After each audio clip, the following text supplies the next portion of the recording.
hello to our friends the same way we do to our families. I do not greet my mother the same way as I do my college roommate. Okay, because if I did, she probably would still try to whoop me. Yeah. When we ask for help, when we email, when we text other people, we show totally different ways. 2010 research said out of 1,000 young adults, and this was 6 years ago, but out of 1,000 young adults, 500 of them send 50 or more texts a day. 300 of them, or over 300, send over 100 texts a day. Over 600 said they would rather text somebody than call somebody. 540 of them say they text friends daily while they talk face-to-face with friends, only about 300 of them. And I'm the same way too. When I want to know something quick and I don't want to talk on the phone, using my mother as an example again, when I need an answer, I just text her. If I have 30 minutes to spare and I'm going to talk to her and have nothing else to do, I call. So why do adults see this as a problem? Y'all are moving into the adult world. Why do you see this as our only way of communicating as a problem? The face-to-face interaction. Just being able to speak with somebody. If you can't do that, then if you can't do that day to day, you're not going to do that in a job. You're not going to do that in an interview. You're not going to do that in like a crisis situation. This communication as a whole, it just. Exactly. It goes back to those 4 girls that I saw sitting there, and for 10 minutes they were having a conversation and not one word was spoken. They were sitting at the same table texting back and forth. It is, communication like that is just like any other skill that we have. If we don't use it, we will lose it. And this right here is very frightening because it leads us to things like this. This is a text that one kid sent to another kid. I don't know why adults are making such a big deal out of the amount of time teens spend texting. It's a great way to keep in touch with your friends and know what people are doing and where they are. I would love for them to have a spelling test. Exactly. My thing with that is their teens are stupid, but it's more complicated to do that than it is to spell it the normal way. It took me 10 minutes to type this out. I saw it on a piece of paper and I tried with the capital, everything like that. And then I typed it out the right way, reading it and typing it out the right way, and it took me like a minute and a half. It's so much more complicated to type it out that way, and then hit the extra key, and it's like you could spend half the time. And we think that it's not yet. Let's go with that. It's not, and we think that it's no problem. But I found, going through the internet, an actual email to an employer. No way! I am not surprised. What I'm surprised is there's no emoticon.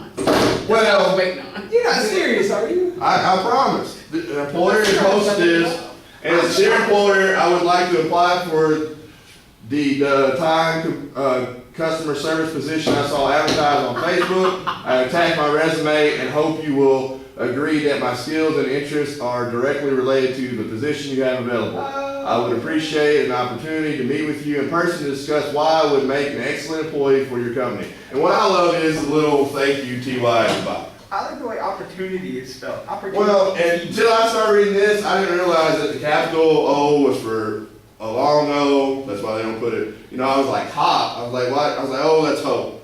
And then like, I like skills. yeah, skills to pay the bills right there. These people have none. That was, see, I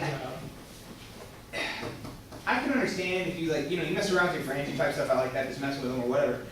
But, and I'm sure this is something that's also related to, is I goof around with Matt every day.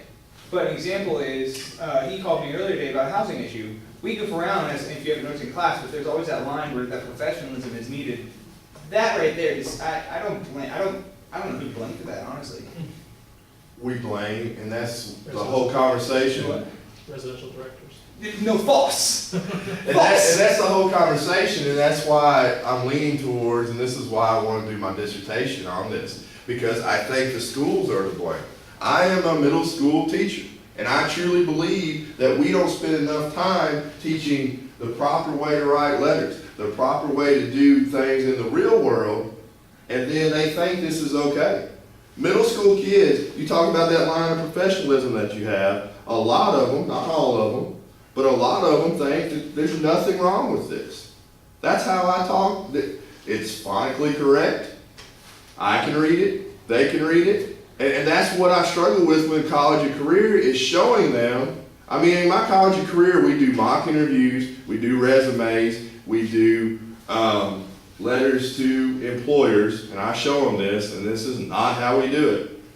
And I think that there needs to be a push back towards, as I said earlier, preparing them for jobs that haven't even been created yet. We can't give them those skills to those jobs, but we can give them these soft skills that they can learn. If you can problem solve, you can learn something else. Yeah. Are there some schools that don't, I graduated high school in '09, but I remember taking a life skills class. It was technically just like cooking, but I remember my freshman year, I took a leadership class, and this is it to a T. Like they talk about like interview questions, interview skills, stuff like that for as a freshman in high school. Do they not do something like that anymore? Well, like at the high school that we're a feeder school to, they have those classes, but they're elective classes. Like the FBLA group in McCracken County High School is wonderful. Yeah. And they go and compete in those things.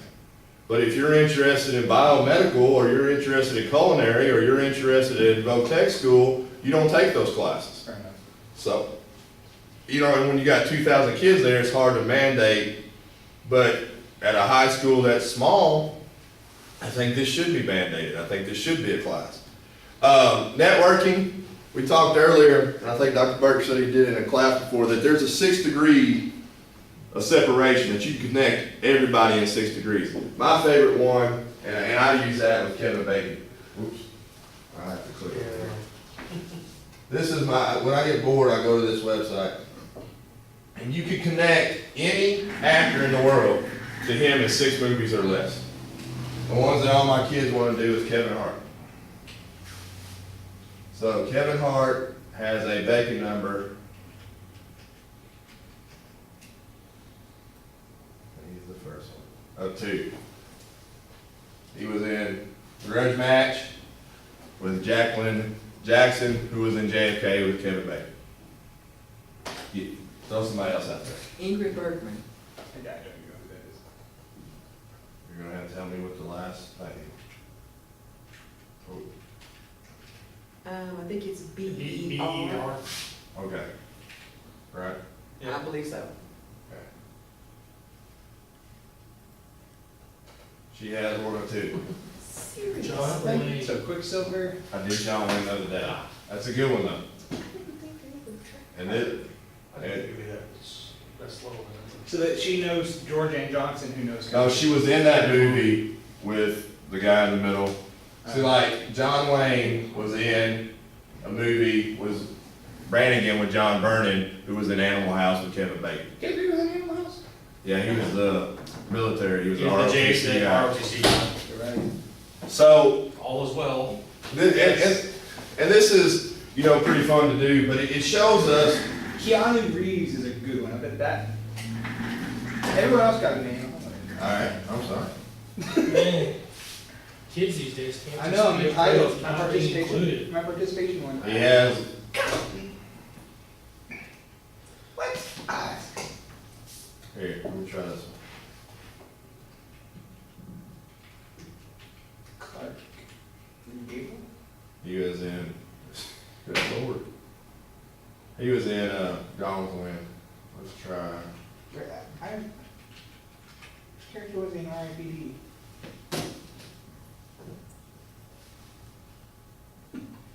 You tried the That's not the game? right one. No. That's not right. I don't know, this is crazy. I'll Google. Got another one? Joe Crawford. Ah. It's all he did.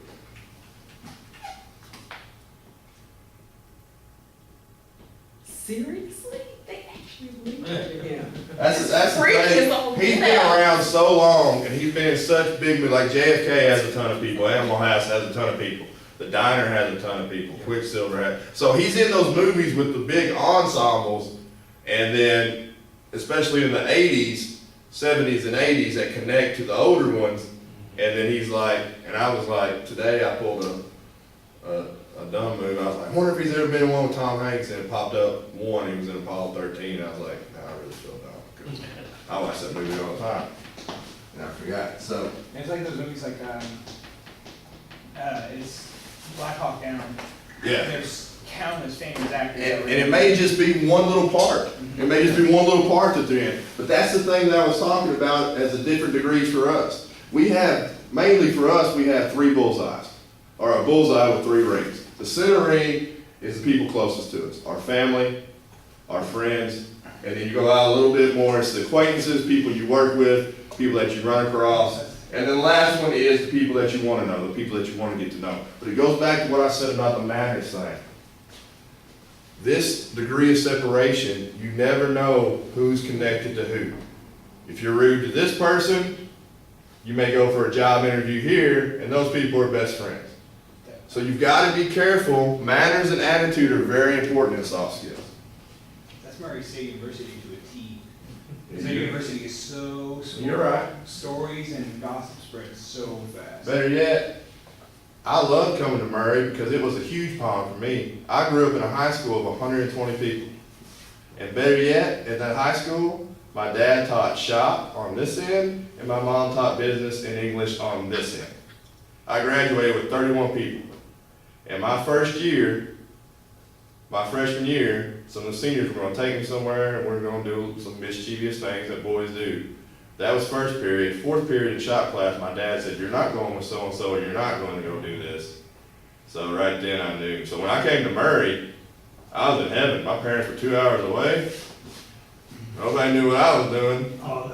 And then, my goodness, I went home first weekend. Dad was like, "So did you have fun doing that?" I still didn't know how he did.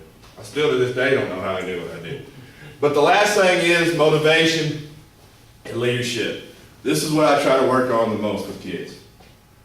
The sense of worth. The sense that they can know that they are important and that they have a talent, and we have to figure out what that talent is and lead them towards that. They have to have the motivation and find something that they love doing.